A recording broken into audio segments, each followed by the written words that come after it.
Commission. Desiree, would you please call the roll?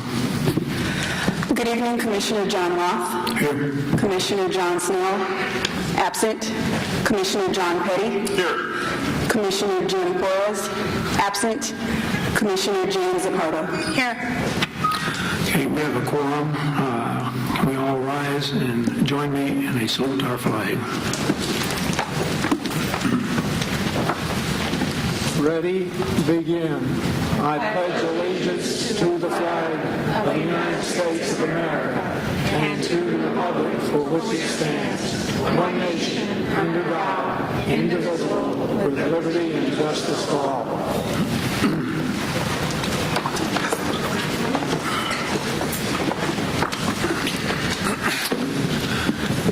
Thank you. I'm going to go over a couple of things that I went over last week. I assume most of you were here, so I hope it doesn't bore you too much. But there are speaker slips out in the lobby. Mr. Greg Neal or Teresa Harness will be out there to help you with these. Fill them out completely and legibly, and I'll try to pronounce your name correctly. Indicate whether you're in favor, in a neutral position, or in opposition to this project. I would ask you to turn off your cell phones or put them on vibrate so that we don't get interruptions to the hearing. Once again, I'd like to thank Mr. Kurt Kyle and the board and pastors of this church, for setting up this venue so that you folks would not have to travel into Riverside.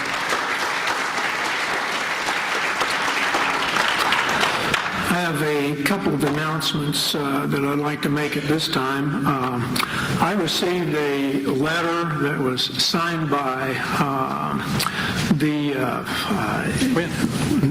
chair of your local city council, Ron Roberts, by the chair of the Pechanga band of the Los Angeles Indians, and by Matt Rahm of San Diego State University.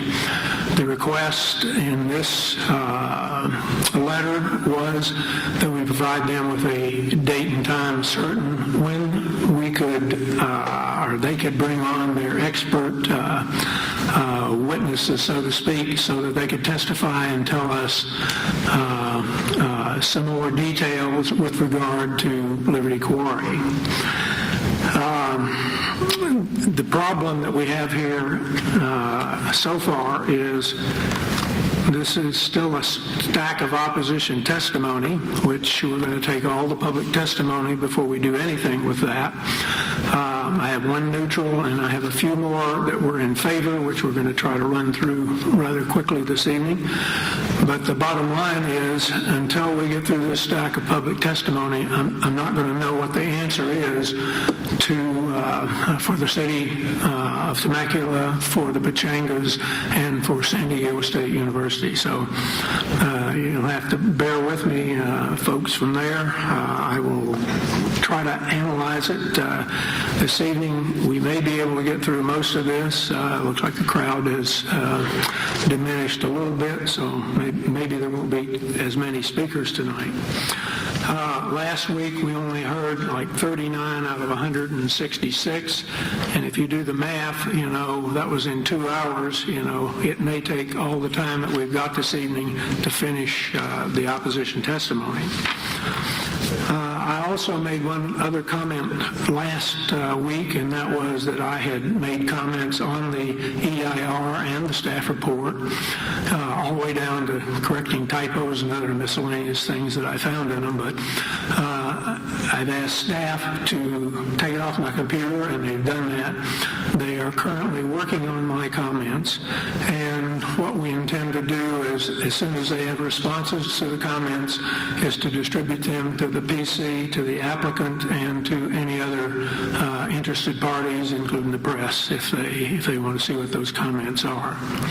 At this time, I'm going to turn it over to County Counsel, Ms. Clack, for just a moment, and she's going to talk to you for a moment about some conflict of interest. I just wanted to briefly talk about a few items before we got into the public testimony this evening. At the last hearing, the issue of a conflict of interest was raised in regards to royalties going to the State Teachers Retirement Fund. Commissioner Porras is a state school teacher, and Commissioner Snell's wife is a teacher within the state as well. This issue has been heightened by recent newspaper articles.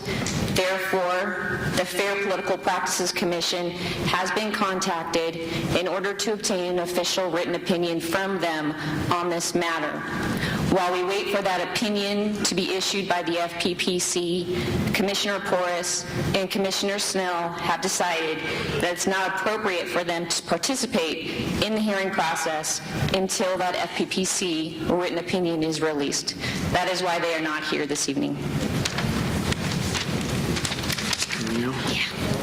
The next thing I wanted to bring up, at the last hearing, Commissioner Roth briefly brought up the fact that the EIR consultant had been paid by the applicant, and I believe a few public speakers also mentioned that. So I did want to clarify for the Commission, CEQA Guidelines Section 15084 provides for the preparation of a draft EIR, and the subsection D3 allows the lead agency, which is the county here, to accept a draft prepared by the applicant, a consultant retained by the applicant, or any other person.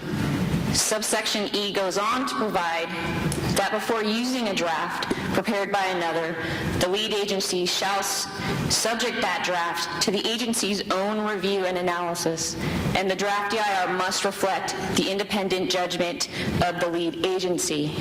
There have been numerous cases interpreting these sections of the CEQA guidelines, and the court cases have interpreted these sections to determine that a lead agency may comply with CEQA by adopting an EIR that is drafted by an applicant's consultant, so long as the agency independently reviews, evaluates, and exercises judgment over the documentations and the issues raised in that draft. And this is what is going on right now during this public hearing process. The lead agency is evaluating that draft prepared by the EIR consultant. Therefore, the county is in compliance with CEQA. The last thing I just want to remind the commissioners before we start, the public hearing process has begun. So if the commissioners have any discussions with interested parties outside of this venue, it is considered an ex parte, and they'll need to declare that prior to the beginning of public testimony. I have no ex parte. Commissioner Petty? Nope. Commissioner Petty has none, and Commissioner Zappardo has none. Okay, I'm going to try to tell you what I think the hearing schedule is for this evening.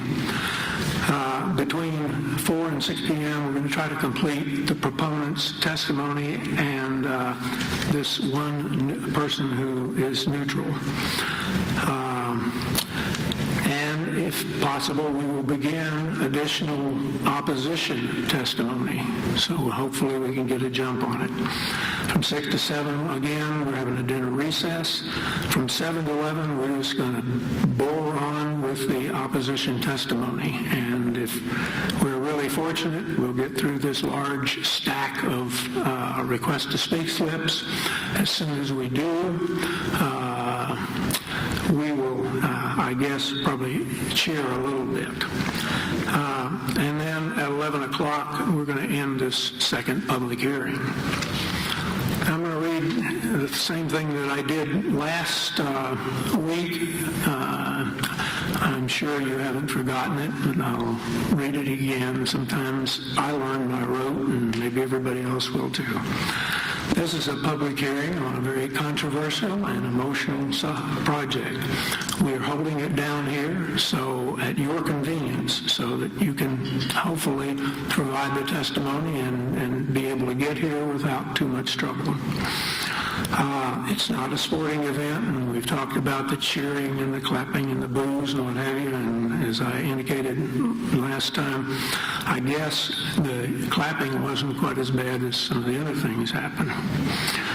So you may not agree with the speaker, but I would appreciate it if you would give them the same professional courtesy that you would expect if you were up here speaking to us.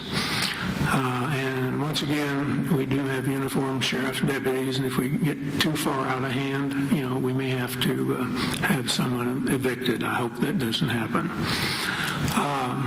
If we get into a situation where we can't conduct the hearing any further, there's a possibility that I may just call a recess and we'll come back in and see if we can come to order at that time. Appreciate all of your attention, and I'm now going to start with seeing if the person who indicated they were neutral last time is here. That would be Leigh D. Bernardo. Leigh D. Bernardo, are you here? Apparently not. Okay. We're going to now take the last few that are in favor here that did not show up at the last hearing for one reason or another. William Smith. Are you here? Are you William? Yes. Good. Okay. You want to speak? Come forward.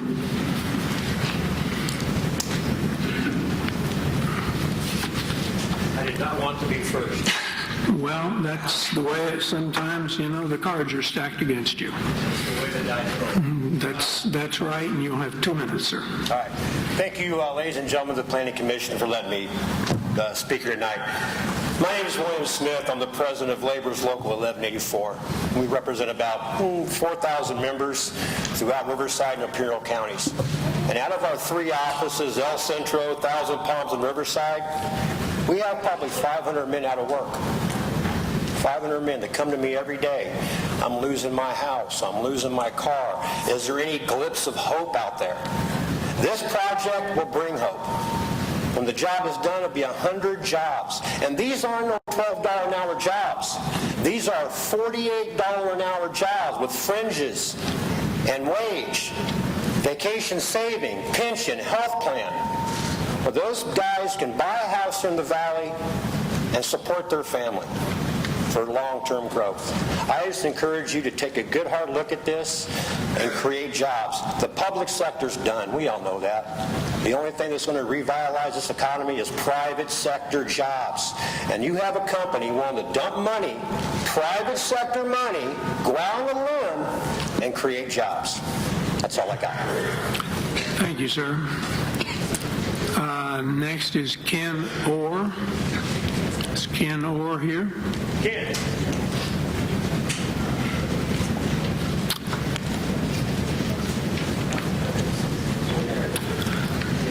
I'm going to read off a couple more names, and we're going to seat you up here in these next speaker seats. I should have done that probably up front, but we'll do it right now. Hold on just 1 second, sir. Lon Dillman, are you here, Lon?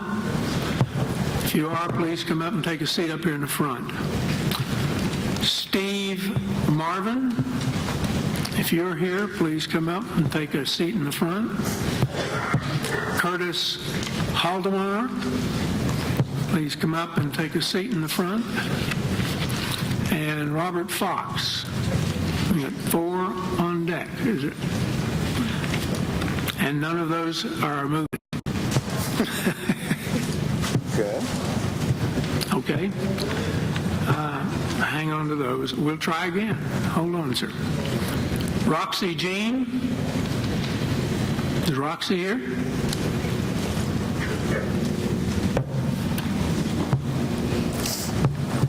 I guess not.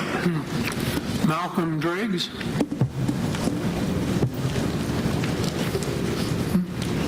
Come right up and take a seat right over here, Malcolm. Thank you. Joyce Brazil. Is Joyce here tonight? Richard Brady. Here. Okay, please come up, take a seat. Kim Joseph Cousins. Mr. Cousins? Apparently not. And Rick Rice, or Reese. You here, Rick? Okay, we've only got two in the on-deck circle now. Let's see. So, you are? Ken Hall. Okay. I'd just like to say I'm in favor of the project and like to see us start getting some jobs here. Thank you. Oh, that was short and sweet. Thank you. Malcolm?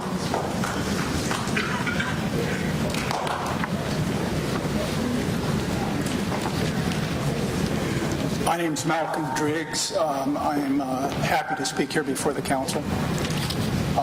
Ladies and gentlemen, I am considered an expert in the rock sand and gravel industry. I'm also the apprenticeship coordinator for the Operating Engineers Training Trust, which is the Harvard of vocational education for this particular industry. I wrote the curriculum for the rock sand and gravel industry for Southern California Operating Engineers Training Trust, for Canada, and for Australia. I have been involved in the rock sand and gravel industry for 42 years. I'm here to plead with you to listen to the facts. I know that the people that are opposed to it are fearful. I understand their fears, but those fears are outdated. In today's industry, there have been major improvements in this industry as far as problems with health, pollution, and hazardous materials. I also am Master Lead Instructor for the U.S. Department of Labor and Homeland Security for hazardous substances. I'm here to enforce or reinforce Granite's testimony here as to the hazards that are posted, that are imposed on a community, and how that particular industry, I want to testify that this particular industry has made major steps and major improvements to completely eliminate those hazards that this community is so fearful of. These particular industries that Your time is up. Please wrap it up. You've got the red light on. but I just want to leave with this council the testimony that reinforces Granite's testimony here today. Thank you. Thank you. Okay, Richard Brady. And hold on, sir. I have received another stack of proponents here, and we're going to have to get them in the on-deck circle up here. Rich Loomis, are you here? Alfredo Paredes.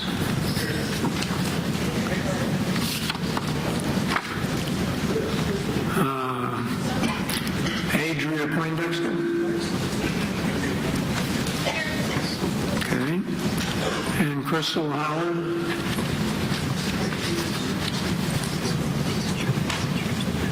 Crystal Howard. Oh, okay. All right, we've got four in the on-deck circle. It's your turn, sir. Have it at it. My name is I'm a Fallbrook resident. I have been in the aggregate business for about 40 years, and I definitely know the need for more aggregate. This county of San Diego was run very low, as well as southern Riverside County. Watch the prices go up, and as we know, prices of supply and demand dictate the prices. I've been in the trucking business as well as the aggregate business, and it is easy for me to see that there's going to be less traffic coming down Interstate 15 through Temecula, which is going to clean up the air. I visited the quarry in Indio that Granite has. It's a very clean operation.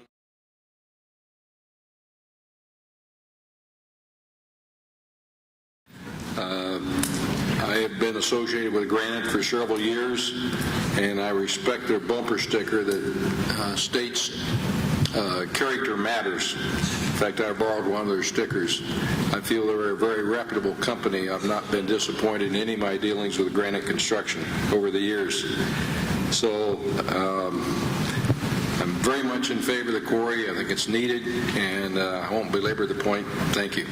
Thank you, sir. Rich Loomis?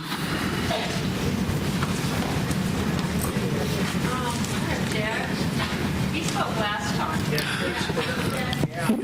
If any of you are here in the opposition that spoke last time, you may go out and fill out another speaker request, and you may speak again also. We can speak for.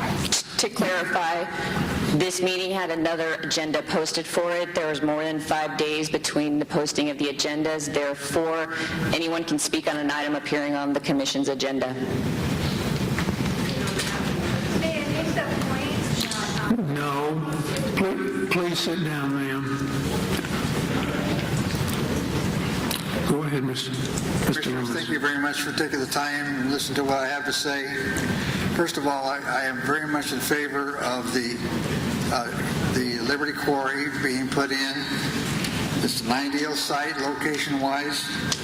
It's a good quality of rock, and when you're in aggregate business, we want to have the best to build houses with.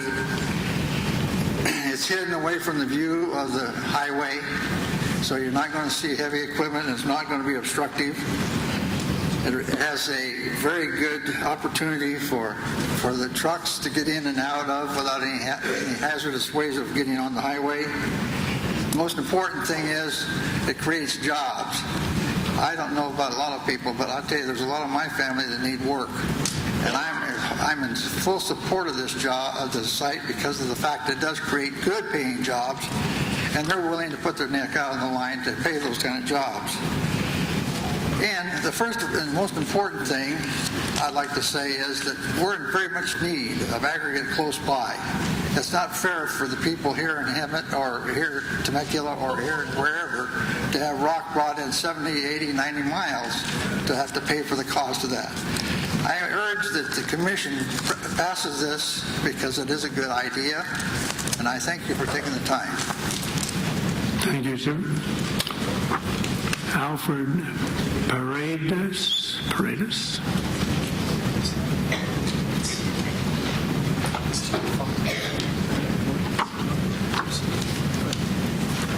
Hello, how you doing? Go ahead, sir.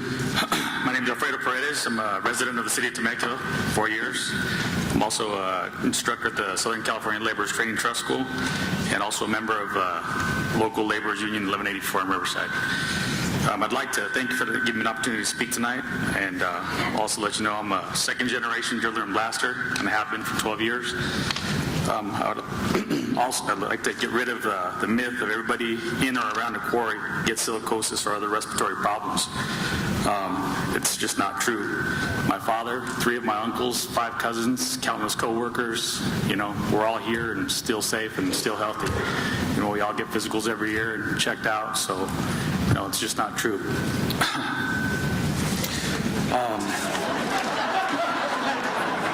That's called being nervous. Thank you.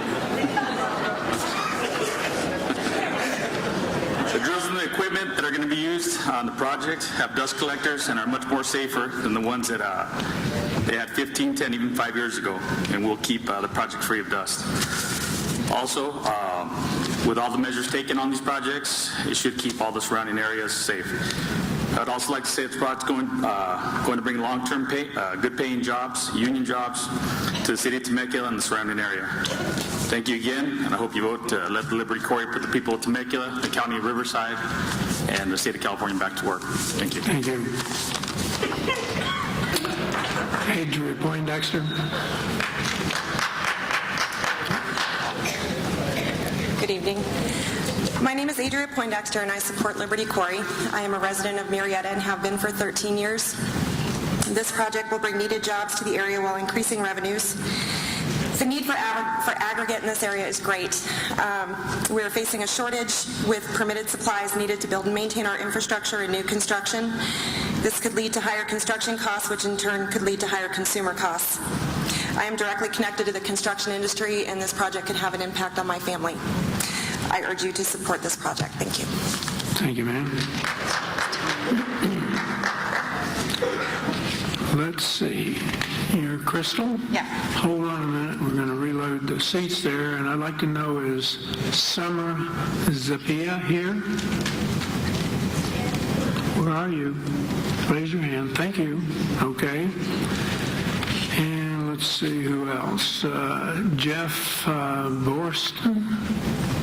Jeff, are you here? Hello. Okay. So you get 6 minutes, but hold on while I get reloaded here. Roger Zeman, you here? Next to speak? Roger? Okay. Scott Vinton? Come right up. William Smith? William Smith?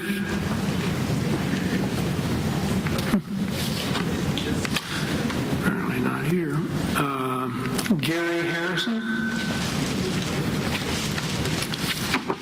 And Adele Harrison. Thank you. And you've got 6 minutes, Crystal. Thank you. Good evening. I'm Crystal Howard from the San Diego CalCIMA chapter. CalCIMA is the California Construction and Industrial Materials Association. We represent the construction aggregates and ready-mix producers throughout the state. Public testimony at the April 26th Planning Commission hearing included some references to the January 2011 San Diego Region Aggregate Supply Study prepared by the San Diego Association of Governments, SANDAG. I was a member of the expert review panel and was extensively involved in the preparation of the study, and I would like to clarify the conclusions of the study for the record. The study had two main objectives: to identify construction aggregate issues within San Diego County and develop tools that decision makers in San Diego and other areas of the state could use as a starting point to begin and solve the identified issues. The report concluded that San Diego County does have a shortage of permitted aggregates. It also concluded the existing permitted sites within the county are unable to meet demand. And it also concluded that there was a need for additional permitted sites. To help solve the construction aggregate shortage, SANDAG developed a GIS, a Geographic Information System, or mapping tool, to assist in identifying potential areas for aggregate sites. While the GIS analysis identified a large number of theoretically possible aggregate sites of 20 acres or greater in the region, the report emphasizes that the potential suitability of these sites for being developed into an active construction aggregate operation cannot be determined by a GIS exercise alone. The GIS exercise in the report is a basic analysis that would provide a decision maker with a starting point. Each site identified needs to be further evaluated on a case-by-case basis and further consider the criteria necessary for permitting a site.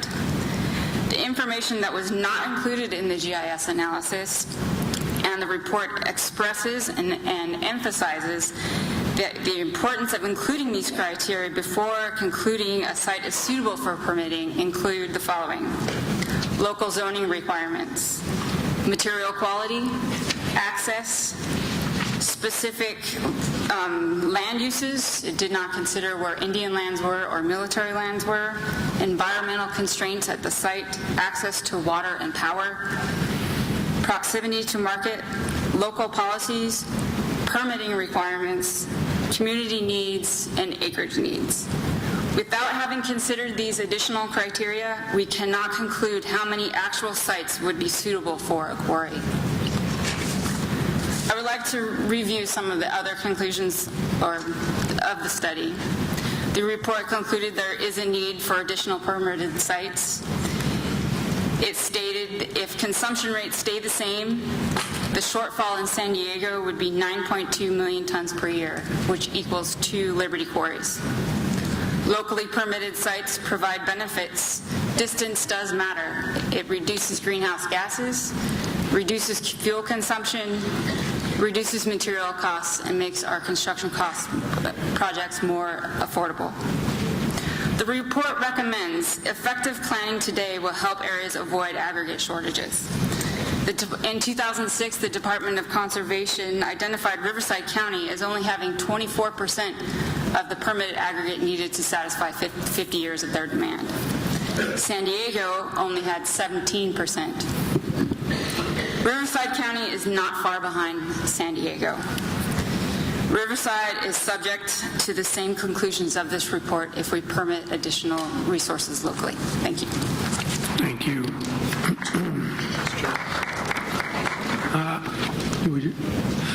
Ma'am, could you come back for just a moment? Commissioner Petty has a question. Hello. Try this one. It's got it. Can you tell me how many active permits or applications, rather, are in process in San Diego County? One that I know of. I'm talking about functional aggregate mines. I'm talking about permits in process. One. Just one. Thank you.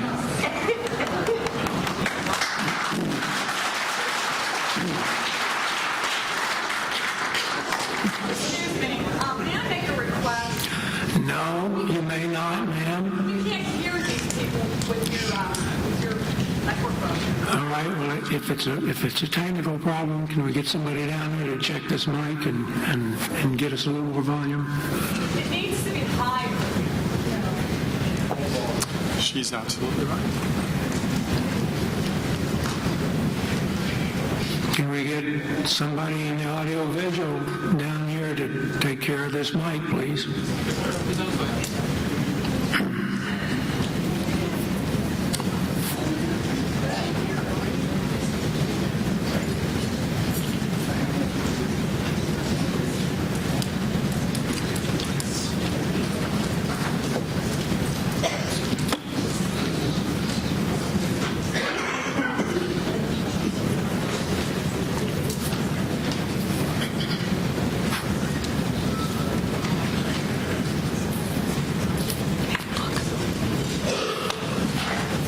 Somebody needs to just raise the microphone.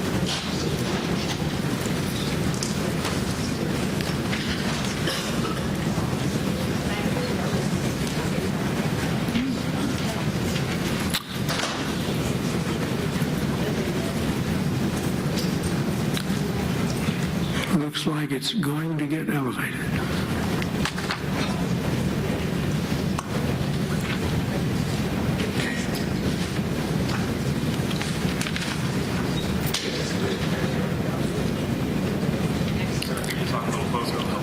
All right. The comment was if you talk a little closer to the mic, like you're going to eat it up, it will help also. I don't know. Speak into it and let's see how it is. Check, check, check. Hello. I'm testifying at the awesome meeting. Well, okay. What's that? You said you'd like to get closer to it. How close do you want to be? Sound good? How's the volume out there? Is that better? Speak up, talk a little close. Everyone will be a lot better. Thank you. All right. You're now a hero.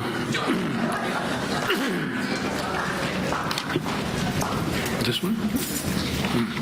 Okay. Roger Zeimer?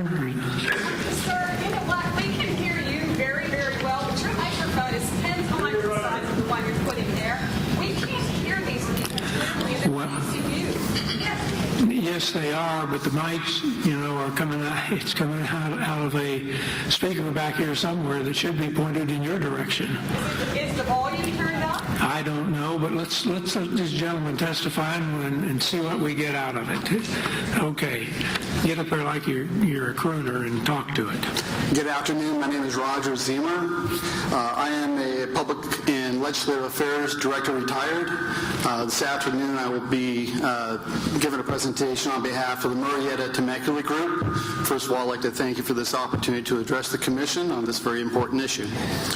The Marietta Temecula Group, often referred to as MTG, is a business advocacy organization comprised of business professionals, owners, and community leaders whose businesses are located in the cities of Temecula, Marietta, and Lake Elsinore, just to name a few.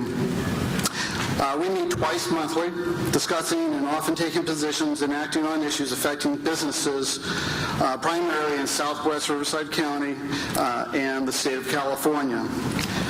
Marietta Temecula Group members receive presentations from representatives promoting conflicting views of the impacts from the Liberty Quarry project.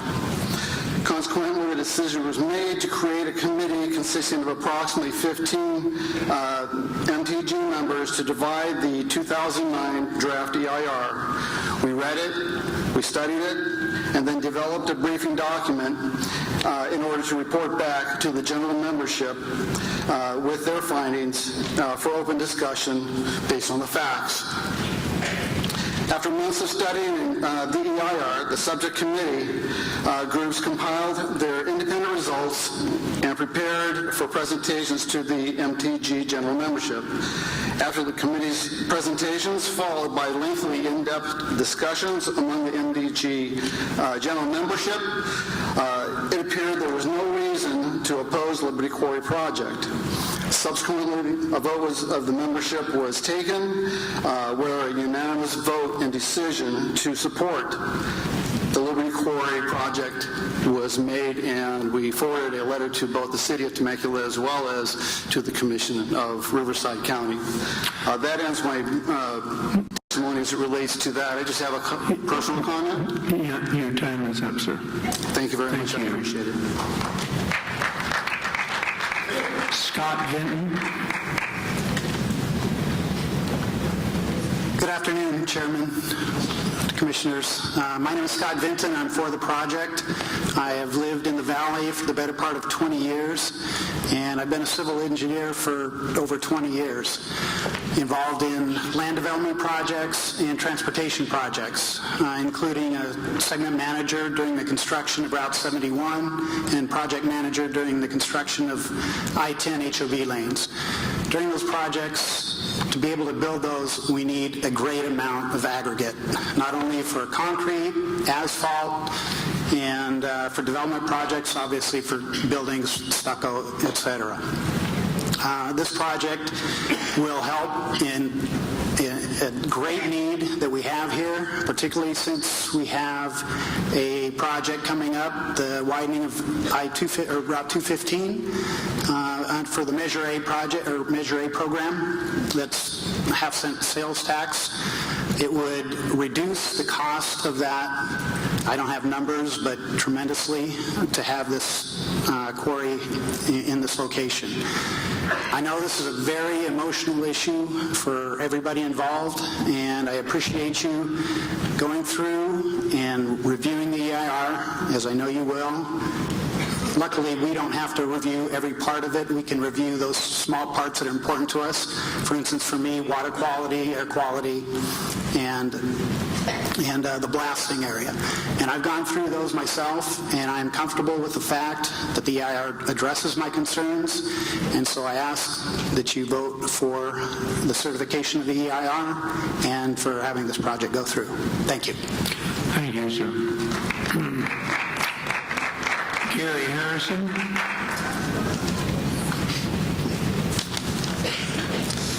Good evening, Commissioners. My name is Gary Harrison, and I'm a longtime resident of Temecula. I believe the representatives from the City of Temecula are well-intentioned and that they've offered comments on the quarry in good faith last week, but they simply distorted the facts. Granite was required to obtain an EIR to examine the facts and provide the best available information for the benefit of the public and the county, not for Granite. Why should CEQA and the county mandate a report that is intended to support Granite's position? The EIR was then subject to vetting by county officials.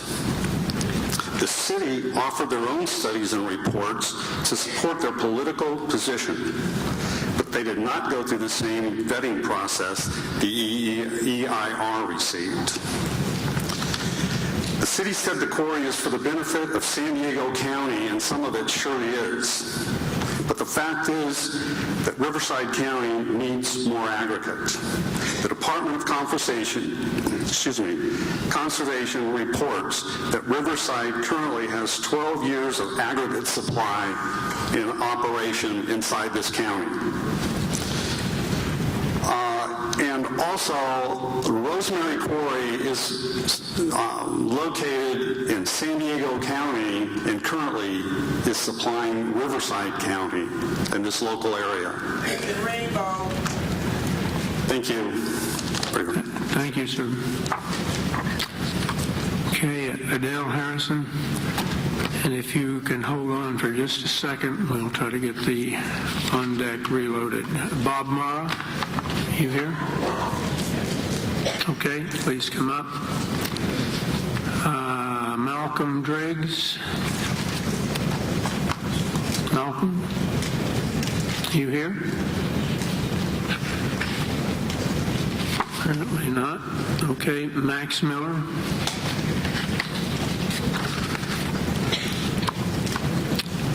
Rick Shirey.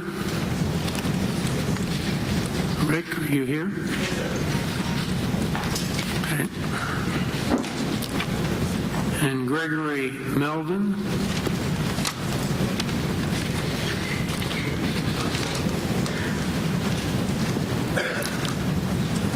Okay, looks like we have 3 chairs filled. Is there someone else? Okay, there he is. All right. Go ahead, ma'am. Thank you. I'm really sickened by the way the City Council and the press have demonized granite construction and those of us who support them. The City Council was kind enough to send my husband and I hundreds of pages from their experts. In the short period of time, we had to look over the volumes of paper, and I noted 2 things. It seems the direction from the city to their experts was not asking for an objective analysis, but rather to find fault with the EIR. Granite, on the other hand, looked at consultants that had experience in evaluating impacts from quarries, and all the studies had to be approved by the county to go into the EIR. Also, it seemed that the experts had a definite bent against private enterprise. They're environmentalists who really don't want any development anyplace. Should our tax dollars be used to chase private industry out of our county? Some of the comments by the city and their experts were either inaccurate or ludicrous. My friend, Councilman Mike Nagar, said he was a land development investigator in San Diego, and granite was constantly in violation at their quarry in Mission Valley. Big problem. Granite has never had a quarry in Mission Valley. Can we believe any of what they say? Makes more sense to me to look at other communities similar to us and see that the quarries do not negatively impact their tourism and wineries, but are beneficial to them. Why don't we want this for Southwest Riverside? Why do we want to give all these advantages to San Diego? Ma'am, your time Please is up. vote to support the quarry. Thank you. How many? One too many. All right, Bob Mara. And we're going to check up on your speakers here. Is Keela Moore here? All righty, hang on. Is William Stout here? Okay. And Michael McFarland? All right, let's see, that's 1, 2, 3, 4. I can have this one. Lee Haven here? All right. You have a full 10 minutes.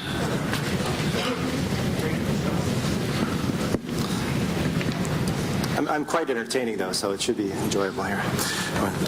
Good afternoon, Commissioners. My name is Bob Mara. My firm, Wheeler's Market Intelligence, based in La Quinta, California, was engaged by Granite Construction to analyze whether there would be any likely specific tourism and or real estate impacts in the Temecula Valley should Liberty Quarry be developed.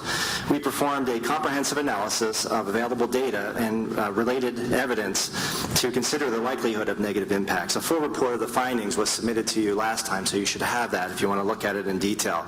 I'm here tonight with this time available to go over some of the key findings that we have. We focused our analysis primarily on two California regions comparable in many ways to the Temecula Valley. Those are the Coachella Valley, Palm Springs area, and the Napa Valley. Both regions have economies that are very dependent on the hospitality sector. They also have sizable quarries that have been operating for many decades. 14 active quarries in the Palm Springs, Coachella Valley region now. When considering the relationship between quarries and real estate values, we also looked at data for the city of Corona, looking at their real estate values because they also have a quarry and they're here in Riverside County and fairly nearby. In both the Coachella Valley and the Napa Valley regions, unlike the location of Liberty Quarry, many of the quarries are located in full view from even long distances, and they operate in very close proximity to high-profile tourist amenities like hotels, casinos, and timeshares and resort-style residential communities. In these regions, the quarries are also typically larger in area than Liberty Quarry would be, and there's not the type of environmental monitoring going on there that there would be for Liberty Quarry. But still, we thought that there would be a reasonable match to compare those regions with the Temecula Valley. If I could have our first slide up. The key findings that we had in the study are fourfold. If we could look at the first one. We found that tourists and visitors are not likely to be inhibited by the presence of a quarry based on our analysis of Coachella Valley and Napa Valley. The next thing we found is that quarries exhibit no negative impact on the hospitality industry, and I'll talk a little bit about why. Quarries exhibit no negative effect on home values based on the analysis we did. And also the investment activity related specifically to real estate investments and tourism-related real estate investments also were not hindered by the quarry. So, and I want to say that this is not to say that there couldn't be other circumstances somewhere else in other regions where a quarry could have a different type of impact. But in what we studied and what we thought was as close as possible to the Coachella Valley and Temecula and Napa, we didn't find any correlations like that. So if we look at the maps here, we kind of put this together. It might be a little bit difficult to see, but if you can take a look at the map up here, we see that the Coachella Valley is up on the left, and Temecula is over on the right. So the stars, the green stars, represent the aggregate locations in the Coachella Valley. Again, I said there are 14 active quarries going on. These other things are shown here are resort-related amenities, resort-oriented housing, golf courses, casinos, hotels, and so forth. And you can see the close proximity of those quarries, including the Indio Mine, Granite's Indio Mine, which is extremely close to many key tourism amenities in the Coachella Valley, much closer in proximity than the proposed Liberty Quarry site would be to things like the wineries and hotels and casinos in the Temecula area. If we could look at the next slide. When you look at Napa Valley, this is the main area of Napa, right here, the city of Napa, and we see that this is the Sayar Napa Quarry right here. So if you're taking a trip, for example, from San Francisco and you want to go to visit the wineries and you hire a car, you're heading up 221. Depending on your favorite vintage, you might go up to the right side of Napa to the east side and head up 221. You would pass right by the Sayar Napa Quarry, which is a very large active quarry that serves that entire region up there. Right nearby, you find the Meritage Resort and Spa, which is actually going through an expansion process right now. You go through there's timeshares right across the street. There's a golf course. There's a hospital. hospital, there's a community college, all within a couple miles of this active large quarry, and river adventures and so forth. And there's another major project that's going through entitlements to be built in this area. Next slide, please. The United States Travel Association does extensive research on what motivates visitors to go to a certain area. They've done studies like this for many years, and they've sifted it down to some of the core things. And they're intuitive things that you would think about. It's a safe place to visit. There are activities that are fun, available to do. They've got friends and family. It's easy to get around. There's good climate, and there's natural scenic beauty. These things are rated as extremely important to tourists year after year when they do the study. Next slide.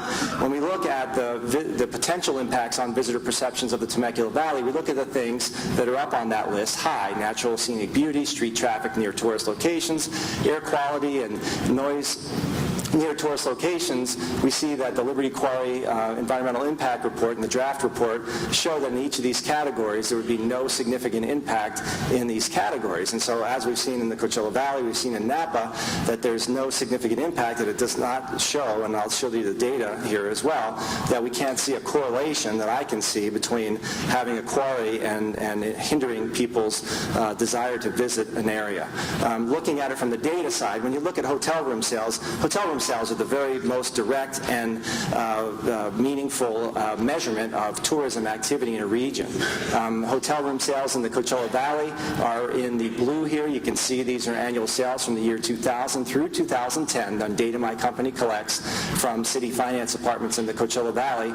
And you can see that as the tourism economy through hotel room sales grew, it grew along with this tan curve here, which is the production volume of the granite Indio mine quarry right among tourist amenities. And so when I look at this chart, I don't see a correlation between increasing activity at the mine, or even activity at the mine at all, and diminishment in hotel room sales, which means the tourism economy in the region. Same goes for the Napa Valley area. You can look at the details in the report. This gives you the same thing. You see a positive correlation. I'm not suggesting that having quarry in a region helps tourism, but I think it's clear from this data that it's not harming it. Next slide, please. Next. All right, similar in the city of, so now we're looking at negative, is there a potential for quarries to have a negative impact on housing values? We looked at it closely, and actually if we could go back one slide, I made a mistake there. Okay, so we looked at the same thing, Napa Valley, Coachella Valley, and then we looked at Corona. So a similar kind of a curve here. You see assessed valuation. We look at home values based on assessed valuation, and we see that there is a similar correlation to hotel room sales, that as the quarries are going in the Coachella Valley, homes are rising in value. Same thing in Napa. Next slide, please. We see the same thing in Corona. So housing values based on assessed valuation increasing, quarry activity increasing, all the same. I can't see a correlation between the quarry activity and any kind of negative impact on house values. We see in the Coachella Valley massive hotel refurbishments and investments in hotels. You can't see it here very closely, but generally, and you can look in the report, there were 1,452 hotel rooms built in the Coachella Valley since 2000. There were 5,732 rooms refurbished, and there are 2,000 more rooms planned for an area that has 14 active quarries, many of which are quite visible from these tourism amenities. So we don't see a hindrance to the investment in the tourism economy based on having active quarries. We'll go on to the next slide, please. Here is a similar type of situation here in Napa. There's a Napa pipe project. It's named for a former pipe mine. The job growth is so strong in Napa based on the growth of the tourism industry continuing to go that they are building a multi-use tourism, hotel, condominium project and housing right across the street from the Sayar Quarry. Again, we don't see that the quarry is diminishing the interest of developers and investments in the economy. Next slide, please. That just shows about the job growth. Another thing that we find is when you're looking at high-quality residential resort-oriented housing like Del Webb Sun City, active adult use where people stay part-time of the year, you can see here, this is the Granite Indio mine. This is the entrance to it. This development development has had more than 50% of the housing starts in the Coachella Valley over the last couple of years right here next to the quarry, and they're out advertising that it's a lifestyle amenity community that you play golf and you enjoy your backyard, which is 1 mile from the quarry. Next slide, please, and I'll wrap up with 20 seconds left. Just to give you an idea of the types of resources we utilize, many published reports. Next slide, relevant prior studies, especially about the impact of housing and quarries, and I'll wrap it up there. Thank you very much. Thank you.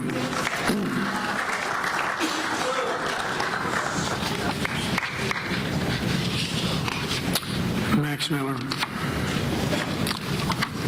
And is Nellie Hernandez here? Way in the back. Okay. You have 4 minutes. Thank you, Mr. Chairman and Commission members. My name is Max Miller. I'm from Murrieta. I see the proposed quarry as a win-win project for our beautiful Murrieta Temecula Valley, and may I explain why with 4 points. Point 1. The price of construction aggregate doubles for every 30 miles hauled. Liberty Quarry would reduce their costs locally to be approximately 1/2, as we import most of our aggregate from Corona. And of course, that cost savings trickles down to everyone. Aesthetics. The site is located behind a mountain, not visible from the I-15, and I can see no residential development anywhere near this desolate area. Point number 3, tax and other benefits to the community. Liberty will employ 99 people, taking them off the unemployment rolls, providing financial benefit to local retailers, real estate, and who knows what other local businesses. Airborne particulate matter. It's the main complaint of our good neighbors who are against this project. Liberty Quarry is a state-of-the-art project. We see no plume over the Corona or other quarries, as they are heavily regulated as well as self-regulated to protect themselves from a lawsuit from their neighbors and also from their own employees. I suspect there will be very little or no particulate matter migrating off Liberty Quarry. If we turn Liberty Quarry away, they won't be coming back. We need them. And now I'll have a few minutes from my wife, and I'm just going to paraphrase because she thinks differently than I do. We're a nation of laws. We have the EPA and other regulatory agencies. Liberty Quarry is a state-of-the-art quarry. They're going to be all over them like a duck on a June bug, as well as other enforcement agencies. So they're going to be highly regulated. The Colosseum, built by Nero, financed by the destruction of the Jerusalem temple in 70 AD, still standing. Concrete is good stuff, and we need it. And if we don't have local production, we're just going to pay more for it, and there's a finite amount of it. So thinking of our grandkids, because Liberty Quarry is going to be chunking out product long after everyone in this room is gone. And it'll be product that our kids need, our grandkids need. Liberty Quarry is a must. Thank you for your time. Thank you, sir. Rick Sherry. Let's see. Hold on. Sarah Van Patten. Okay. You have 4 minutes, sir. Thank you, sir. My name is Rick Shirey, and I'm a happy farmer from Fallbrook. I came to Fallbrook 53 years ago in 1958 when my grandparents moved from Anaheim. Excuse me. Back then, Temecula was all dirt roads. In the 70s, I worked for a lumber company in Fallbrook and delivered house loads of lumber and building materials to many of the custom homes in the Temecula Valley. They were still dirt roads back then. Now that was a dusty piece of Temecula, but I enjoyed driving that lumber truck slow because it was so quiet and serene in those hills. I remember an old timer telling me about the long and colorful history of rock quarrying in the hills outside Temecula. It's in the history books, and Temecula was well known for its quality of rock. For myself and many others, this area has drastically changed. But for most of the people here now, Temecula is a piece of heaven, and they have chosen to make it their home, both present and in the future. I am glad that they passionately feel that way, because that's what keeps nice places nice. I honestly understand your many concerns with this project, and I empathize with you. However, I think that it's kind of interesting that in this day and age of total tolerance for all, you can't seem to be awake for 10 minutes without someone telling us what's good or bad for us. We need to think more for ourselves. Driving the 15 is a necessary reality for most of us. Sadly, there is substantial risk which we are involved in on a daily basis. Now that can be downright life-threatening. There's a million other examples. I think it's called life. We need to get back to basics. We need to think more about and make our decisions with our great-grandkids in our minds. We need to encourage more sustainable and local methods and products, and the businesses that supply and practice the same. It's the right thing to do. Now, why I strongly support Liberty Quarry. How fitting a name, especially with our country's most recent victory. We all needed that. And we need the quarry, too.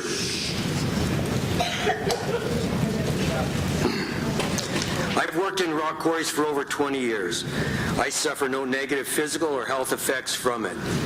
I had terrible asthma for the first 12 years of my life. On top of that, the quarries which I was fortunate to run heavy equipment in had no enclosed conveyor systems, which Liberty will have. And more importantly, the one thing that most smaller quarry operations struggle with the most is keeping up with the ever-changing regulations on equipment emissions and keeping compliance with MSHA and the ongoing inspections and the expensive reality of safety and other infractions. The company we are dealing with here does things right, and anyone can find out pretty easy that they are a recognized leader in the open pit and materials industry. Granite's history proves it. I personally welcome Granite Construction's Liberty Quarry, the project, with open arms, as someone who connects himself with others that believe in and practice real values like conservation, sustainability, and many others. And plus, they pay their taxes, just like us. I welcome a successful company that doesn't boast about the numerous ongoing recognition and awards they receive, but is magnanimously humble about being recognized as a top leader in ethical business practices more than once. I will tell you why I believe Granite keeps getting acknowledged and why we should acknowledge them as well. Your time is up. My 4 minutes? It's 4 minutes is gone. Thank you, sir.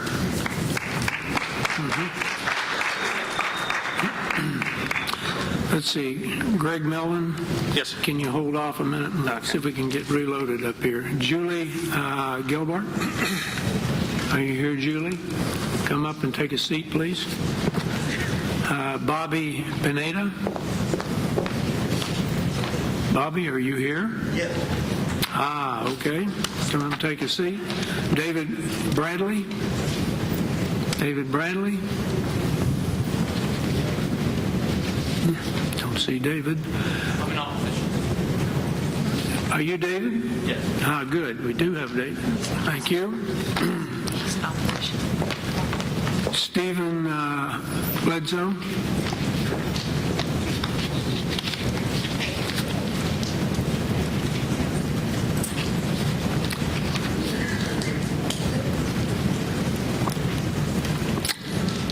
Okay, I think we've got everybody there.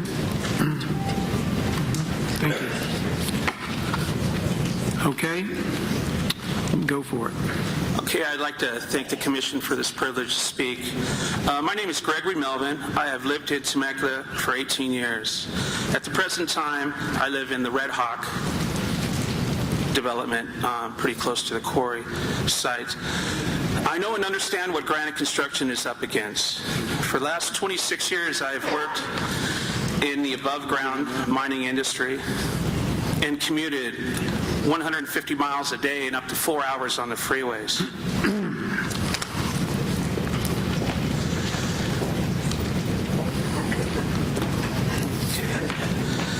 I have heard a lot of paranoia about the air quality. I'm living proof. I spent 26 years in the mining industry, and I have a clear bill of health.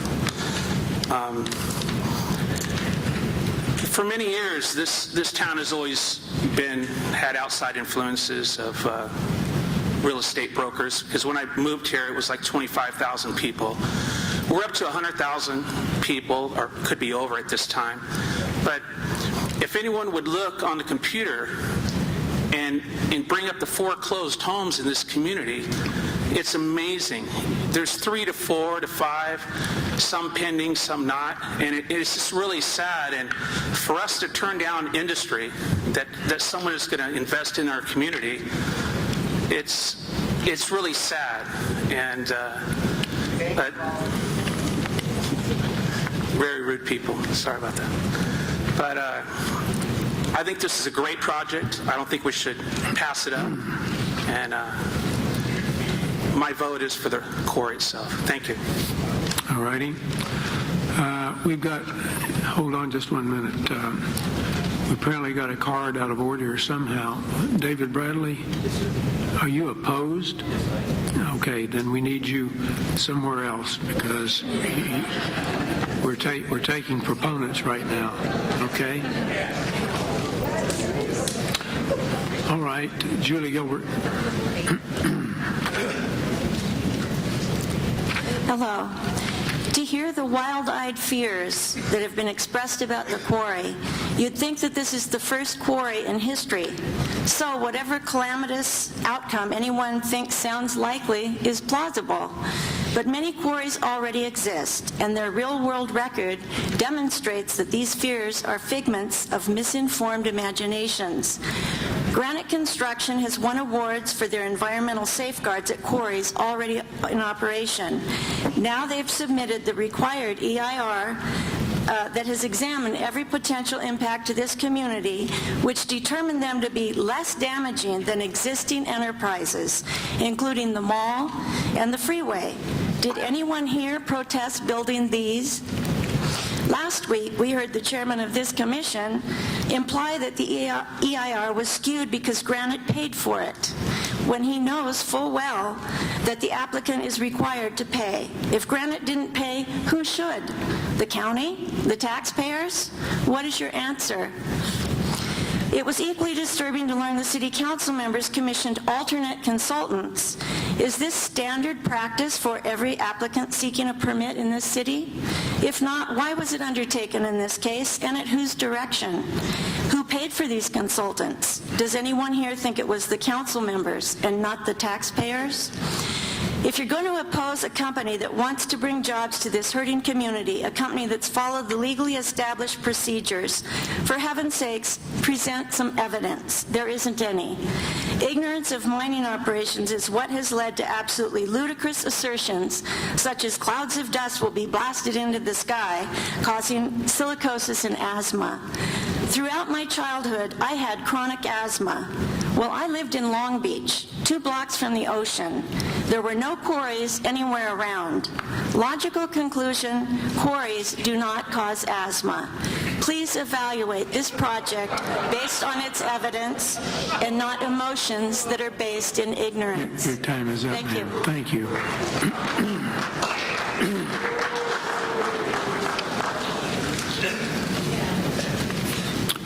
Bobby Pineda. My name is Bobby Pineda. I'm president of the Labor's Local 89 in San Diego. I've been a resident of Temecula for 22 years, and I too share the same feelings that Mr. William Smith has. I see members coming up to us asking for jobs, and this quarry will provide a lot of work for a lot of union members and save a lot of members' homes. I am for support of the quarry. Thank you. Thank you, sir. Yeah. Okay, Stephen Bledsoe, would you come up for a minute and then let me get reloaded here? Colette Grant. Is Colette here? please come up and take a seat. And is Carl, looks like Burke here? Okay, thank you. Jerry Fawcett, are you here? Please come up and take a seat. Vince Davis.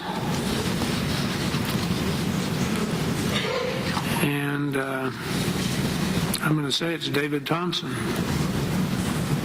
Is that close? Hello, David? Okay, all right. Okay, now, Mr. Bledsoe, hold on just one second. Bill Taylor, are you here? All righty. Patrick Kelly, are you here? Thank you. Steve McCracken, are you here? Thank you. And Janelle Loomis. Okay, so you have 10 minutes. Go. Hi, I'm Steve Bledsoe. I represent the CalCEMA Group. CalCEMA is California Construction and Industrial Materials Association. We represent probably about 300 different mining sites, rock products, sand and gravel, ready-mix concrete, those types of operations here in California. I brought some interesting, some interesting things to you. I want to talk about demand increases, population expansion, per capita use is being sustained over the years, permitted reserves are being consumed, and new reserves not being developed as costs soar because of these situations. There's some real agendas and certainly some challenges due to the aggregate industry. We have to reverse the demand of reserves, and we have to continue to find ways to permit land use. We have to help out of transportation, and we have to change our public perception because we are good operators and good citizens. And then there'll be a summary. Some of these things that are here give you an idea of what these materials are used for: offices, retail, highway, roads, streets, homes, schools, utilities, but old construction too. Rebuild offices and the like, repair streets and expand schools, add classrooms, that type of thing. Unfortunately, here we are. We have fewer new permits that are being sought, a point made earlier, more expansions and extensions of current mines and mining facilities, greater costs, fewer permit reviews, and very, very few approvals. Next slide, please. So the numbers are a little scary. In 2005, the population was 36.5 million. In 2020, it's going to be 46 million. They'll be able to consume quite easily a very large number of tons of material. Next slide. One of the problems is, as indicated on Sharon Kohler's map 52 from the state of California, shows that there are several regions that have less than a 10-year supply of materials, particularly those in populated centers. Next, please. Interesting, here's a percentage of how these rocks and what have you get used. Rock, sand, and gravel. Building residential, okay. Public highways, roads, utilities. All types of different, but amazingly, 44% of all the consumption of aggregates turn out to be in public works projects. So what's the problem? Public perception. We have a little problem there. Scarcity of close market supplies, we have quite a problem there. Policies and processes driving it further and further away. Planners don't seem to be able to predict or permit for the future needs of this material, which is a primary building block. Replacing production with imports, more costs, more traffic, more bucks for less construction is what it turns out to be. Next. Who's looking after us? Department of Conservation, desperate needs for aggregate supplies. Department of Mines, regionally significant deposits, of which this is one. Caltrans need more aggregate and local supplies for the work that they get done. Aggregate producers advance plans. They continue to advance plans and try to obtain permits. Regional and local governments must approve new plans. Many studies have warned us. Essential infrastructure and construction need these products. To avoid supply crisis, new permits, reserves urgently needed. The lead time for the submission of the plans to the time of production is somewhere between 7 and 11 years or longer. Reserves in populated areas, again, less than 10 years remaining. Here's the real problem. We consume. This is between 1992 and 2005. We've consumed the big, tall, green column on the left-hand side. Unfortunately, what we've done to replace new reserves is on the right-hand side of this column. This is 20 to 1. We're consuming 20 units for every one we're replacing with something for the future. It's serious. Next slide, please. We have really limited options to really bump up the supply and change that gap. We are recycling materials.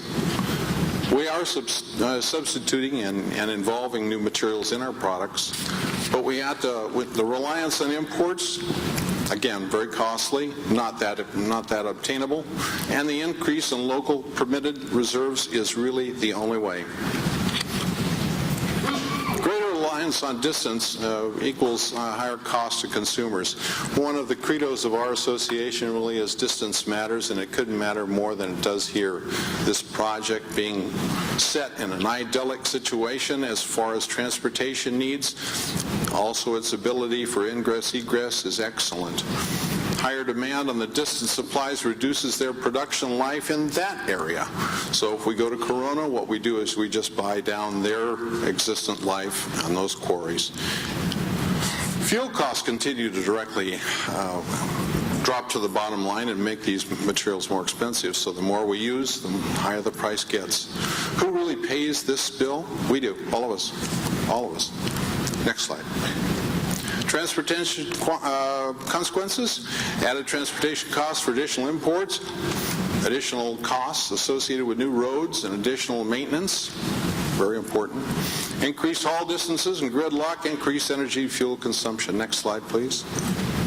Why the pitch? Why isn't anybody listening? Public awareness of aggregate needs is low. Few understand the industry's products and contributions. Growing pressure on governments to restrict access despite future needs. This gives you some idea of when we asked these folks, we had a focus group, how many really know about what goes on, how it's used, our products? 53% they said they weren't interested, they didn't know. Another 19% not very familiar. That, unfortunately, is part of the problem. Next slide. The impact on daily life. This was a question that was asked. Do you think that this material impacts your daily life? Well, very little, 23%. No impact at all, 25%. Over 50% had felt that these products were totally unnecessary. They didn't impact their lives, while only 25 to 28% said that they had some import in our daily lives. I guarantee you, when you get up in the morning and you walk, the first thing you touch till the last thing you touch before you go to bed has an impact, and the impact is from the rock, sand, and gravel and mining industry. Next, please. Okay. So, if we need to do anything about this, we need to have responsibilities.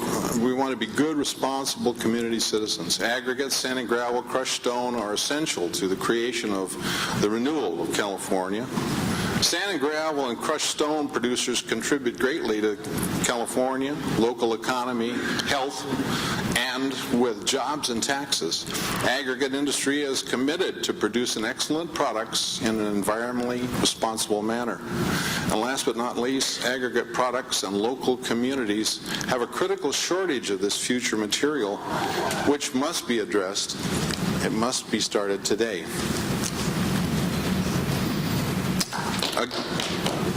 Just a second. Thank you.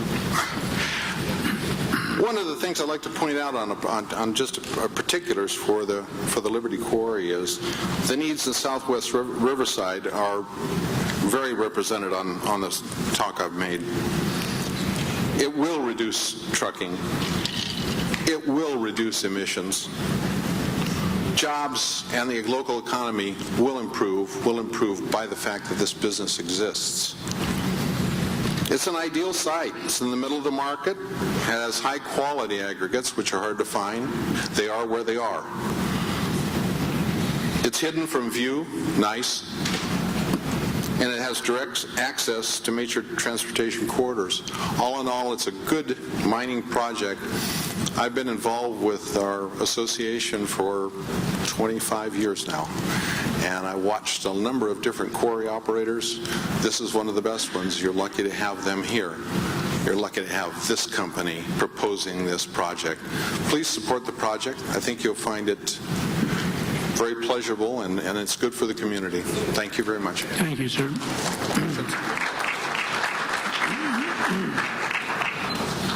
Colette.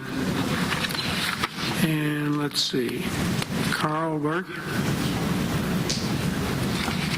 Okay, you have 4 minutes. I am Dr. Colette Grant, a pediatrician with over 20 years' experience. I have been living and raising my family in Red Hawk since 1999. For the last few years, I have been inundated with emails, flyers at my home, seen special interest stories in newspapers, and been asked a number of times to sign unsolicited letters to oppose the quarry as a health risk. Consequently, I have looked at the EIR, letters from medical experts, the most recent conclusions of the South Coast Air Quality Management Board, searched the medical literature, particularly as it applies to children, and discussed the concerns of silicosis with specialists in pediatric allergy and asthma. I found no link between silica and pathology in the pediatric population. I discovered profuse evidence that Granite Construction is historically an award-winning ethical company, extremely active in community philanthropy, and determined to educate the public about mining and the proposed project. I have watched Temecula and Marietta grow truckload of aggregate by truckload of aggregate over the last decade as homes, schools, hospitals, businesses, casinos, and roads were built. Concurrently, I have witnessed Granite Liberty Quarry's support of the local Boy Scouts of America, Boys and Girls Club, YMCA, schools, rotaries, libraries, and chambers. I welcome a company of this caliber into our community and expect to see my neighbors and patients benefit from the jobs created, taxes generated, and community services that Granite will continue to provide.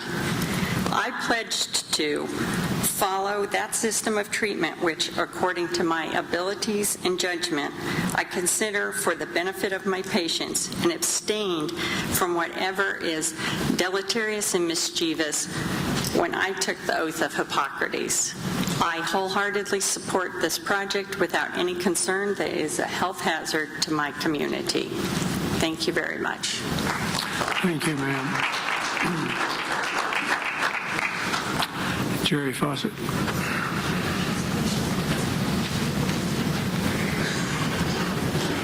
Good afternoon. My name is Jerry Fawcett. I've been associated with the mining industry for some 40 years in one way or the other. We live in the job-killingest state in the Union. Unemployment is published at 12.5%. It's very likely much higher than that. We are facing a $16.5 billion deficit. The state, most counties, and many cities are in financial trouble. We have created a culture of opposition to any development activity. CEQA has been so convoluted by the courts that every impact, no matter how insignificant or irrelevant, must be analyzed and dissected. This becomes the battle flag for the NIMBYs and the environmental zealots who ignore the science, the technical studies, the reports by state agencies such as the AQMD. Mitigation measures and data-based conclusions are lost in the chorus of what-ifs and often absurd allegations. The truth of the matter is, this is a needed, well-thought-out project being built by Granite Construction, which has one of the finest reputations in the state. The project means jobs, good-paying jobs, sorely needed jobs. Liberty Quarry makes perfect sense for the county, for the state, and for the future of the region. It doesn't take a rocket scientist to figure out that the further you ship aggregate, the more costly it is. This directly impacts the cost of roads, schools, churches, housing, and any number of state, county, and local infrastructure projects. These costs are unnecessarily increased, and our tax dollars are wasted because of these inefficiencies. We need a source of aggregate closer to the market. This is your opportunity to make an independent, thorough, and fair review of the facts regarding this project, to look past the hysterics, your time is up, to sir. fear tactics, and the baseless gloom and doom scenarios. This is a good project, Wrap it up. and I hope you'll support it. Thank you. Thank you.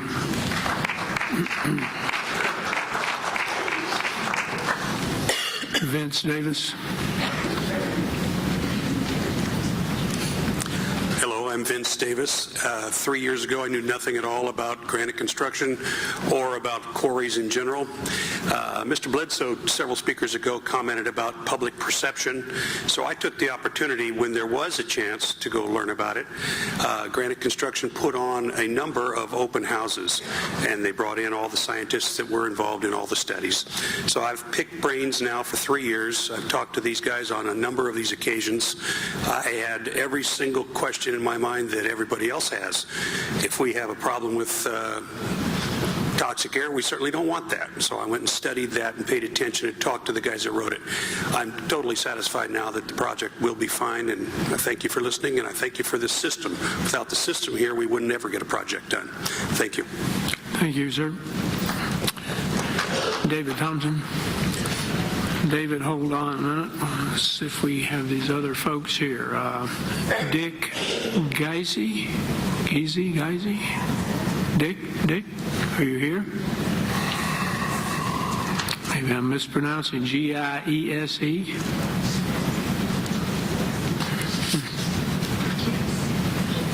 Here? Not here.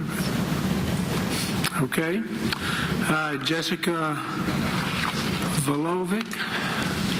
Jessica. Ah, good. There you are. Okay, and Jeff Fellows. Come forward. Take a seat. Those are the last speaker slips that I have, so we have 2 people on deck now. All right? David, you're on. Good evening, Chairman and Commissioners. My name is David Thompson. I live at Anza and Papa Road in Wine Country, and as a resident of Wine Country, I would like to express my support for Liberty Quarry. There's been a misconception that Liberty Quarry is going to inhibit visitors from coming into Temecula and experiencing Wine Country. The truth is, Liberty Quarry will never be seen or heard or felt by residents or tourists. These are quarries, there are quarries in Napa Valley, and I have never once heard anybody say, let's not go to Napa because I heard there's quarries up there. Sources of building material are part of any well-rounded community and are much preferred to having thousands of trucks driving through their city. Liberty Quarry will be a valuable resource that will produce much-needed aggregate for the region. More affordable building materials will mean more new projects like businesses, which will help bring even more visitors to Temecula. Liberty Quarry will reduce traffic by eliminating thousands of truck trips daily throughout the region, including Temecula, Murrieta, and Lake Elsinore. improved traffic conditions in the region will be appealing to tourists and will most likely encourage them to visit our community. Please allow tourism to continue to flourish in Temecula and welcome Liberty Quarry. I hope you approve this. Thank you. Thank you, sir. Jessica Volavi, or close to it, and is Greg Hassler here somewhere? Greg. We got him? All right, thank you. You got 4 minutes. And Thank Jessica. you. Good evening. My name is Jessica Volovic, and I live in the Crown Hill community. I have been a resident of Temecula since 1988 when I was just a young girl. I can clearly remember a single stoplight and the only Circle K and Stater Brothers in town. I've watched the evolution. I've seen the change. I remember when the Temecula Town Center was built. I remember when the mall was built. I was a little girl and rode at Galloway Downs on Rancho California Road when they tore that down and built apartments and made this huge promise of a medical plaza. I've been in support of Liberty Quarry for many reasons. The jobs that it will offer to our community and to our neighbors, especially my own particular family, the tax revenue it will bring to our city is phenomenal. My biggest reasoning of support is the amount of trucks it will take off of our roads. I have been a supporter since 2006, and the seal of the deal for me was when my son's best friend in first grade was killed by one of those aggregate trucks coming across Palo Mountain. He openly acknowledged that he was speeding and didn't have the correct logbooks to be going down that road. And I thought to myself, how can we alleviate this? Which is why I joined the fight for Liberty Quarry. I find it audacious that in the last series of newspaper articles, which I do enjoy reading, that a certain pediatrician calls out the county employees whose job it was to dig into the facts from the EIR about the dust and silica that would or would not be kicked up with the quarry. That pediatrician clearly has no faith in those employees and their capabilities to do their jobs, just as I would never take either one of my asthmatic children to see that pediatrician. He is far too busy fighting a quarry to satisfy his own political need than to have time to adequately service the treatment of my children. I trust in Granite Construction, and I believe in the quarry. It's not as if they're trying to open up a marijuana co-op. No, Temecula has those. And it's not as if we're trying to serve booze to men in tiny little skirts. Tilted kilt beat them to that. Rather, a quarry, a dustless, quiet, invisible quarry that will bring hundreds of local jobs and revenue and remove millions of truck miles from our highways. I support Liberty Quarry and I support Granite Construction. Thank you. Thank you.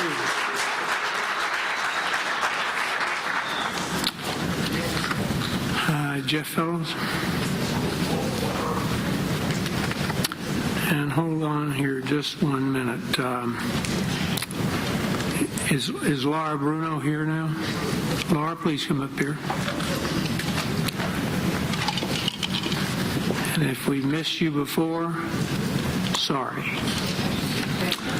Okay, go to it, Jeff.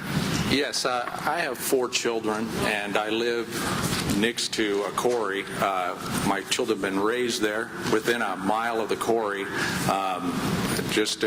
We have never had an issue with it. I've never heard a neighbor say a word about it at all. And I would say the value of my home and the area where I live, which happens to be an association, over 3,000 homes, the values have gone up consistently. Probably one of the highest growth rates. Where is that? In East Highlands. So, anyways, don't be asking questions while he's trying to speak. My daughter just received a scholarship for cross country and track. She is an elite athlete. She runs about 25 miles a day around the quarries, not around them, but by them. There's never been an issue with her. All my children are athletes, but like I said, my daughter runs about 25 miles a day in that general area, and there hasn't been an issue. People worried about values of homes. I think the most important thing for the value of a home is to fight blight, and how that happens is by having jobs. So you can worry about everything you want to worry about, but if there isn't any work and there isn't anybody able to pay their house payments and there's empty homes, that's a bigger issue, much larger issue. So if that's a big deal to somebody, they need to look at that. Also, the jobs in the community, the money that's spent in the community, and the tax revenue will increase.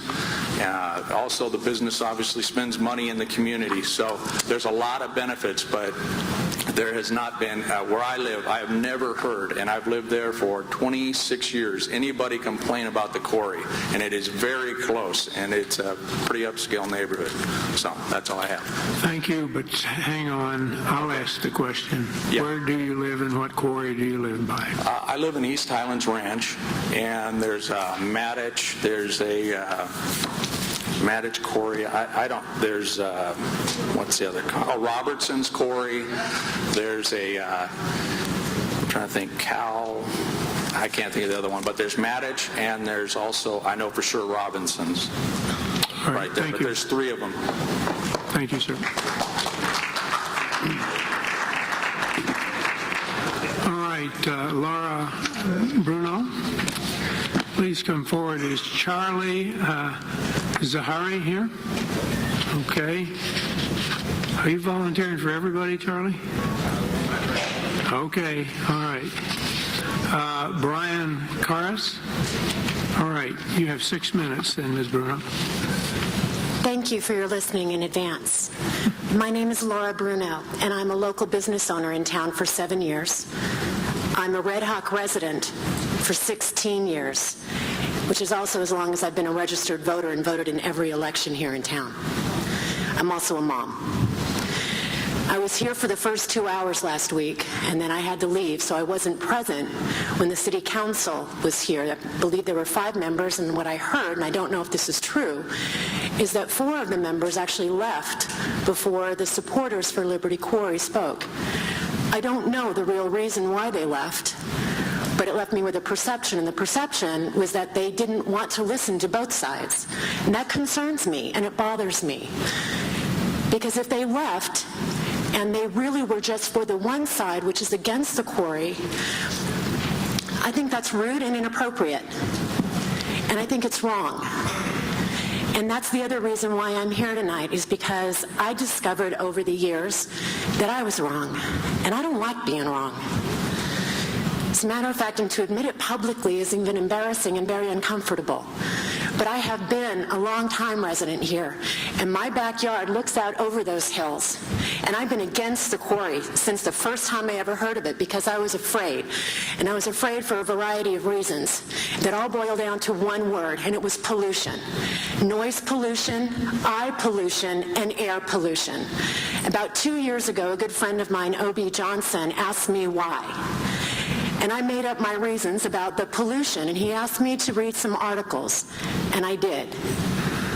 And it inspired me to actually read more and to get more involved, because I realized that there was something here that I didn't know and that I could be mistaken.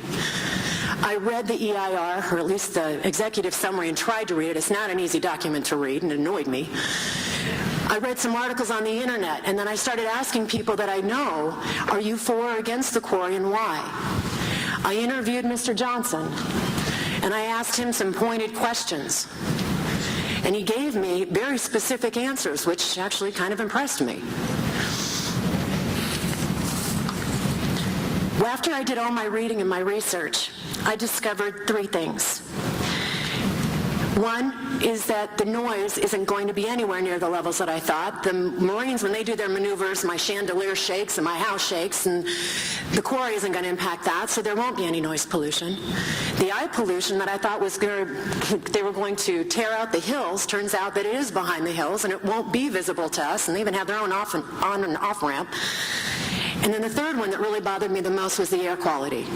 And I was concerned about the trucks and the diesel going, oh yeah, right, they're going to be less. But after reading and finding in the research, I discovered that there really was going to be an improvement. And then when I heard last week, Mr. Johnson talked about the clean trucks, I went, yes! I didn't know about that until last week. And that made a difference for me.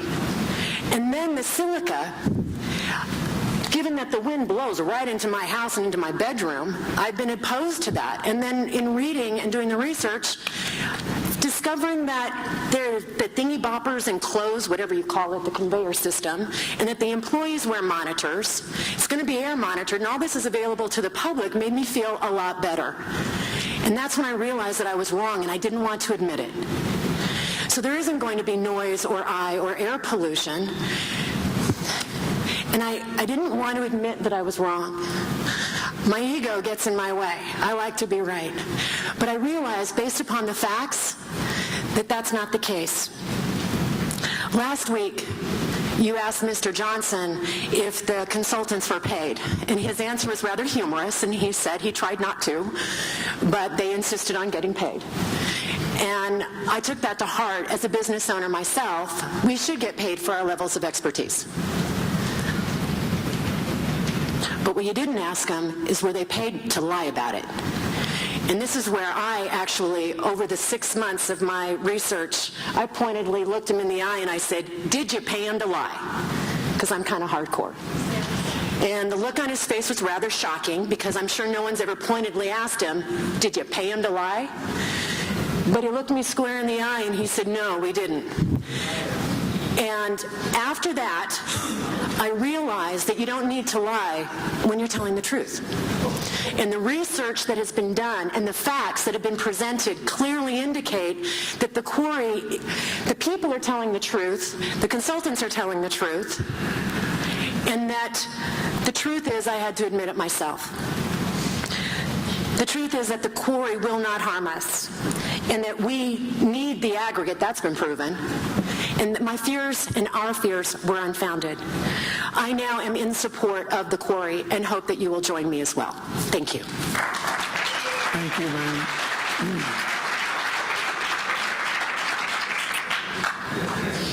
Is there anyone else wishing to speak in support of the project? Sir, you'll have to fill out a speaker slip. Don't have it. Either that or, let's see. What's your name, sir? Rodney Crow. Rodney Crow. You can just fill out a new one. John, you can just fill out a new one. We don't have it. Would you please come down and testify and then fill out a new one and give it to our secretary over here? I filled out one and gave them my 2 minutes, and they stapled them together outside. If you gave him 2 minutes, you fill it out and we'll attach it to it. Sorry about that.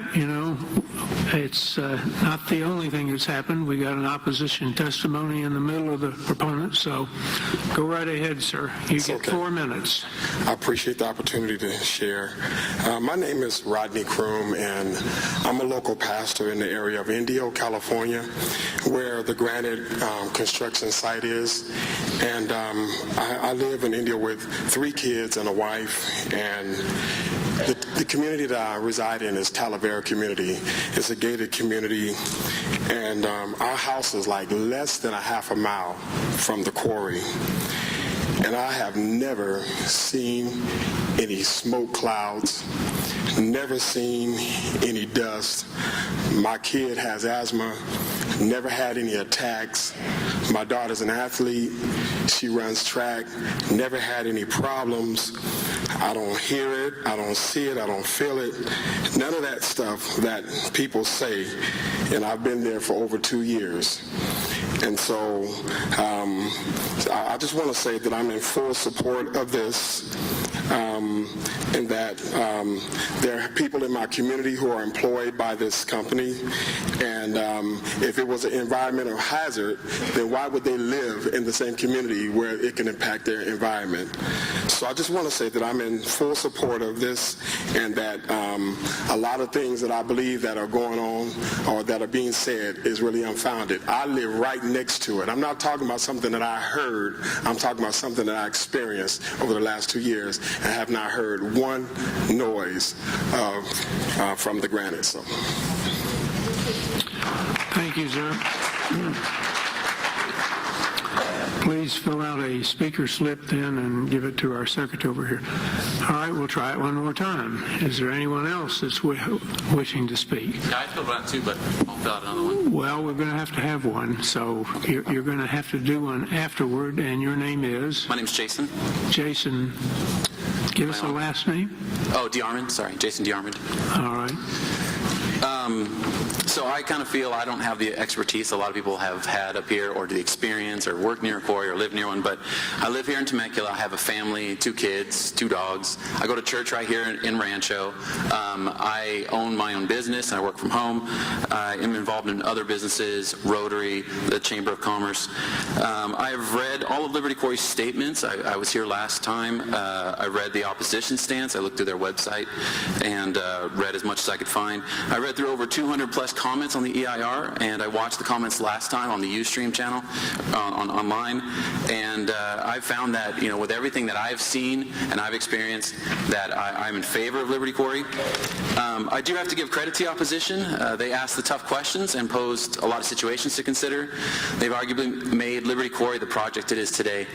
They began with a healthy skepticism, as anyone should facing a big community project like this. My issue is maybe commentary on it, that it's the healthy skepticism has turned into cynicism, where they just disregard and they don't want to believe any and all answers given to them. I've talked to several people, and faced with the same kind of responses, they tell me they don't want the pollution, they don't want this, they don't want that, and I post to them what I've heard and what I've read based on the experts that have testified, and they just finally say, well, I don't like it. And that's fine. You're totally justified. You have your opinion, but we have a lot of people campaigning out here just because they don't like it. I even say let's forget the EIR, let's forget Liberty Quarry statements and just review the testimonies of people who have worked at quarries right next to them, have lived by them, and see the facts that they have put forward, saying that they have not seen any detrimental effects.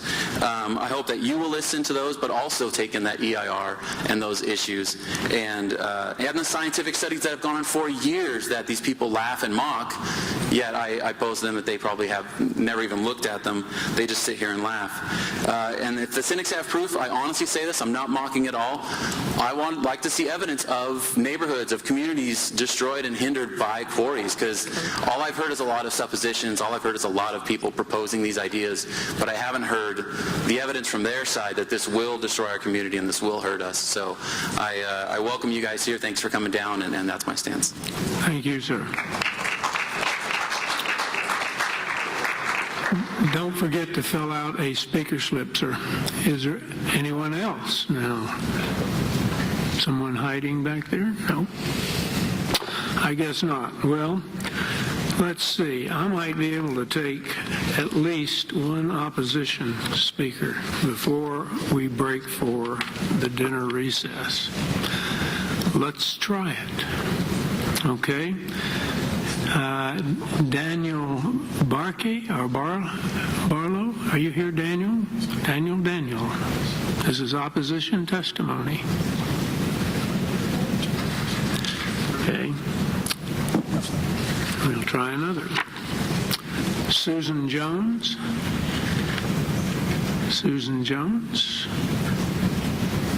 Representing... Okay. No, not representing, just lives there. Let's see, Barbara Smith.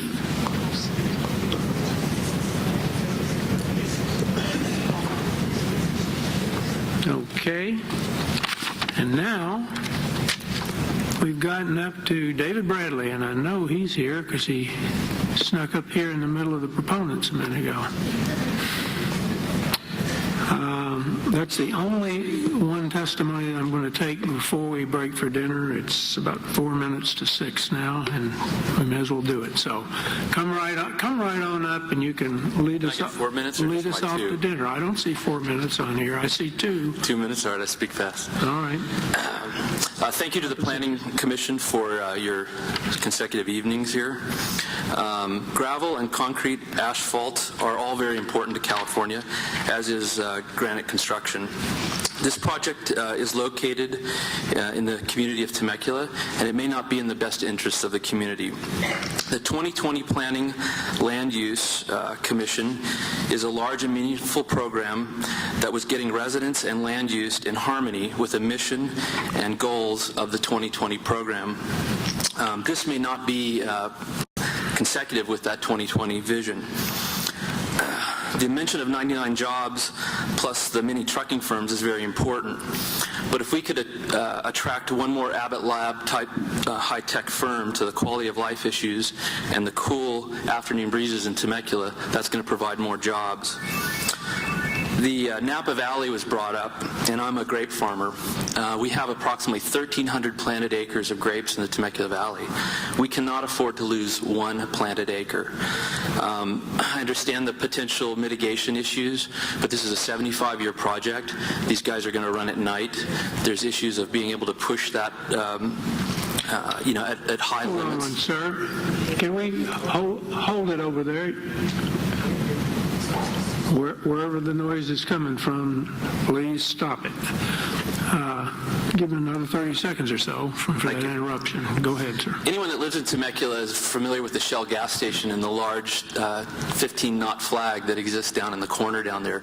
Every afternoon at 2:30, that flag starts to push with the wind that comes from the Margarita River Gap and the Rainbow Gap. Those gap winds are very, very important. I looked through some initial studies done by the construction company. I didn't see a lot of mention of the deconstruction of the mountain. As that mountain comes down, it will affect that wind flow and the patterns that are part of the wind that comes into this valley. Also, through SEMA sites and the University of California, you can actually pick a very specific site in Southern California and figure out the wind plus or minus 10% through all 24 hours of the clock and look at exactly what the impact will be. Any Boy Scout knows that you don't build the latrine upriver from the campsite.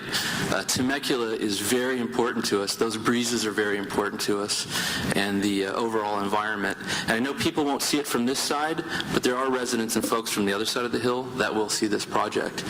And I'm very much opposed to it. I don't hold any hard feelings to the people who are looking at the jobs here. I just think this particular site is the wrong site for this project. Your time is up, sir. Thank you.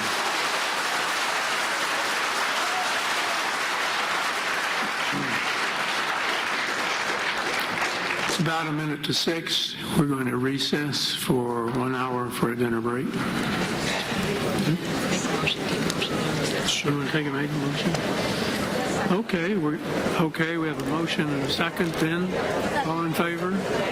Aye. Motion carries.